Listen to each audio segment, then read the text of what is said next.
Hi, my name is Barb Nangle. I'm the founder of Higher Power Coaching and Consulting. I want to welcome you to my podcast, Fragmented to Whole, Life Lessons from 12-Step Recovery.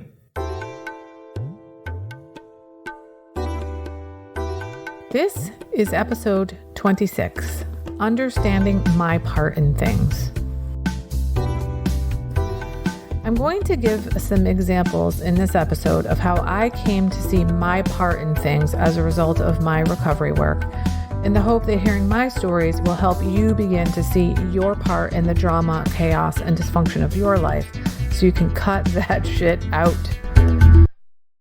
Of all the gifts I've gotten from my 12-step recovery, and there are many, by far the most important one has been coming to understand my part in things so that I could stop doing that stuff. I had absolutely no idea that I was doing anything to create the dysfunction, the discomfort, the chaos, and the drama of my life. I've learned to call this my part as a result of my recovery. So those of you who are not in recovery, this is just one more piece of lingo that we use. In addition to not understanding my part in things before recovery, I also really didn't quite know how dysfunctional my life was until it wasn't any longer.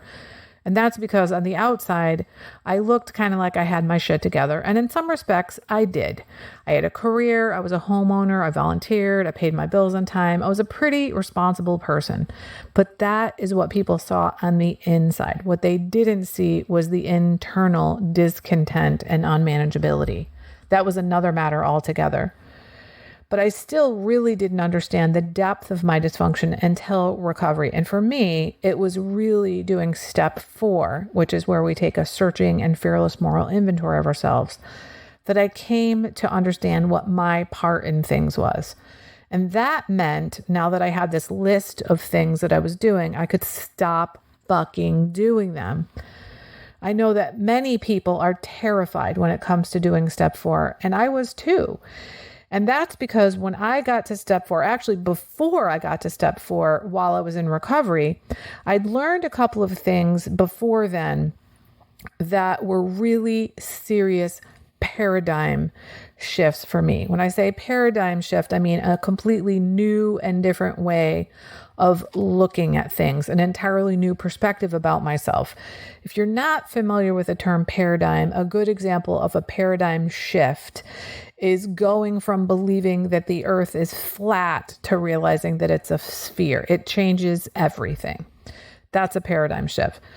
For me, when I get a new idea, a new perspective, especially about myself or about a situation, it really opens things up for me.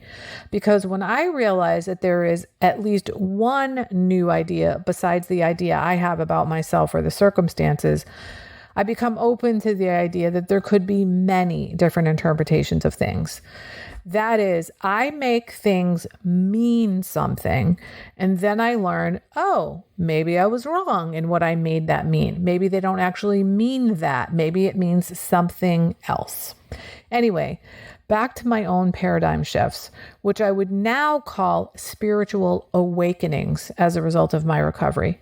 But at the time, I thought of them as paradigm shifts. And the first one was that there's something called codependent and that it described my experience in the world. That was just mind-boggling to me because I'd been in therapy since about age 15. I'd read a gajillion self-help books and no one had ever mentioned that word to me before. I didn't know what it meant. And the second awakening was that I had victim mentality. I was really clear when other people played the victim, but I really didn't know that I did that. And those were just two gigantic, just huge shifts for me. So when I was getting prepared to do step 4, I was terrified that I was going to find some other gigantic thing about myself, like these two things that I didn't already know.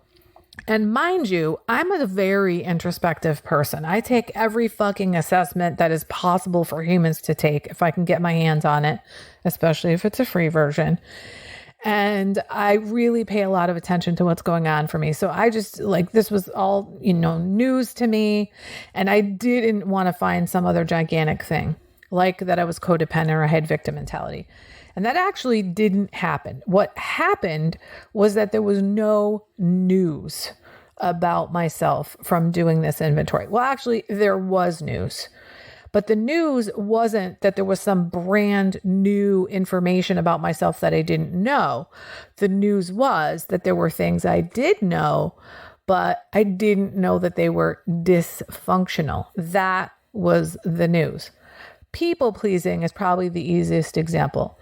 I thought I was nice when I was people pleasing, but it turns out that people pleasing is actually manipulative and dishonest. By understanding my part in things, I learned what I needed to stop doing. When I came up with my defects of character list, I could look at the list and go, oh, here are the things I've been doing that have been creating the shit show of my life. And now I know what to stop doing. So I got an enormous amount of relief from doing step 4. The reason that I've been prompted to record this particular podcast at this particular moment in time is that I had an experience recently that enabled me to see with crystal clarity how I would have handled the exact same situation in the past.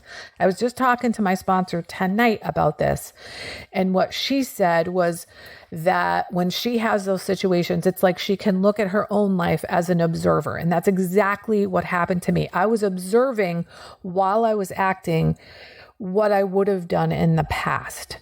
So I could see what my part in things was back then by acting in a really different manner this time, but knowing how I would have handled it in the past. So here's what happened.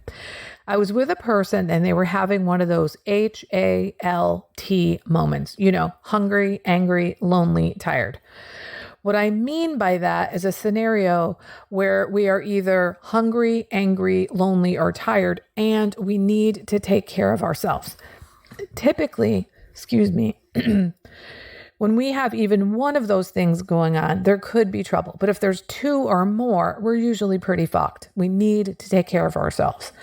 And it's at those times when we're more likely to act out of our defects of character. In fact, you might say, if I'm HALT and I don't take care of myself and I act out of my defect of character, my part is not taking care of myself in addition to acting out. Side note here. I actually learned about HALT, H-A-L-T, being an acronym for hungry, angry, lonely, tired before recovery from some folks who were in recovery. It didn't occur to me, though, until about a year ago that HALT isn't just an acronym for hungry, angry, lonely, tired. It's a word, and it means stop, or what we often say in recovery, pause. In other words, if you're hungry, angry, lonely, tired, you should halt. You should pause and actually take care of things. If you're hungry, eat. If you're angry, express that anger in a healthy manner. If you're lonely, then reach out to someone. And if you're tired, then you should rest or sleep. So I got all that when I heard HALT, but somehow I just didn't understand that HALT was actually an instruction, not just an acronym. Back to the story. So I'm with this person who's probably 3 of the 4 things, and they started getting really, really annoyed. But I was really clear that I didn't have to do anything, that I was allowed to keep feeling happy, joyous, and free the way that I was feeling. And I didn't have to match my energy to their energy, and I didn't have to fix the situation. I was also really aware that if this had happened pre-recovery, what I would have done. 1, I would have felt like I had to feel their feelings. I would have had to feel the same way they did. I wouldn't have been able to continue feeling happy, joyous, and free the way I was when it actually happened. And the way I would have felt when I felt their feelings was shitty. And because I didn't want to feel shitty, I would have felt the need to fix the situation or fix them so that I could stop feeling shitty. And I know me, and that my efforts back then would have included me trying to rationalize with them and explain, well, this is happening because of that, or, well, maybe you could do this, or what if that? And I could also see that what would probably have happened in such a scenario was the person would have been put in a position of being on the defensive because they're feeling the way that they're feeling. And I would have been trying to rationalize with them, which may have come across as either trying to dispute their feelings or the reason for them having their feelings. So I would have created an adversarial relationship with them, which would have created the opposite of what I was looking for. Instead of peace, I would have created conflict. The complete miracle about this recent situation is that I didn't do any of those things. What I did was shut the fuck up. I just kept my mouth shut. I would occasionally go, yep. But I didn't really say anything because I knew it was none of my business. That person is allowed to feel whatever they're feeling. It had nothing to do with me. They're separate from me, and I don't have to fix it. I don't have to fix them. I don't have to feel their feelings, etc. This is just one example of being able to see my part in things. By being able to see what I would have done in the past, I'm able to see my part in things. And I would have made the situation worse rather than better. Another example that I want to talk about in terms of seeing my part in things is something that I also covered in my podcast number 12 on Stop Gossiping. What I learned from stopping gossiping was to stop dragging the story with me. What I mean by dragging the story with me is this. If something shitty happened in the past, what I would do is bitch about it over and over and over again to anybody who would listen to me. And as a result of my efforts to stop gossiping and seeing what a huge difference that made in my life, I realized that if I stopped dragging stories with me, whatever they were, I would stop having to relive the shitty moments over and over and over again. I really didn't even realize that that was what I had been doing, obviously, or I probably would not have kept doing it.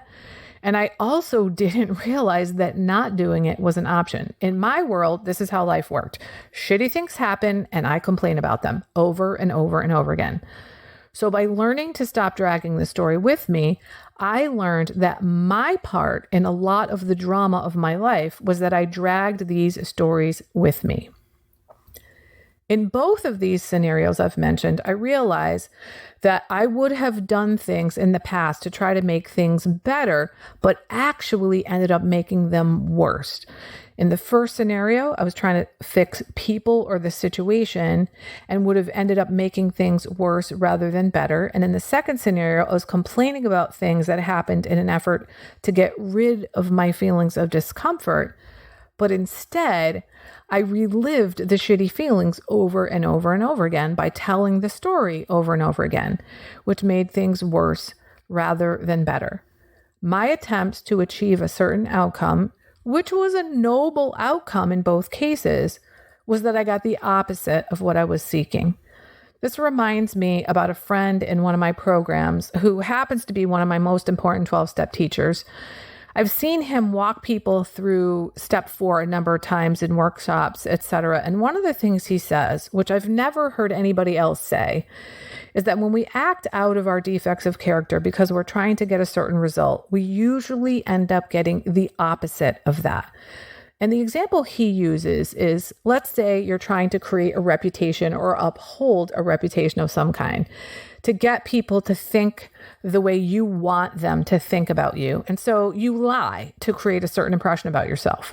Well, here's the thing. If you lie and people find out about it, what you do is you ruin your reputation. You get the very opposite of the thing you're trying to create.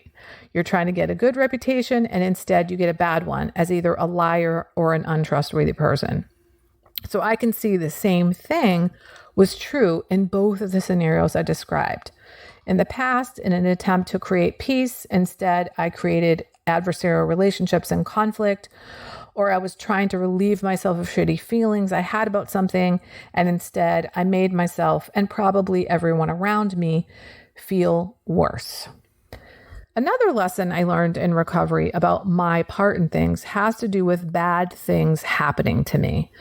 I learned that even if someone else did something to me, that I was an actual victim of someone else's fucked up behavior, my part in this situation in terms of my recovery and being able to live happy, joyous, and free was that I held on to my resentment against them. It doesn't mean that I did anything to cause the trauma. It doesn't mean I was at fault for the trauma, but it does mean that I need to let go of the resentment. My first sponsor helped me to realize that inability to let things go was one of my defects of character. One of the last things about learning my part in things, I will say, is that I heard someone in a 12-step podcast say one time, "Everyone's driving fine when I'm on time." In other words, when they were running late, they blamed all the other drivers for being in their way and for making them late.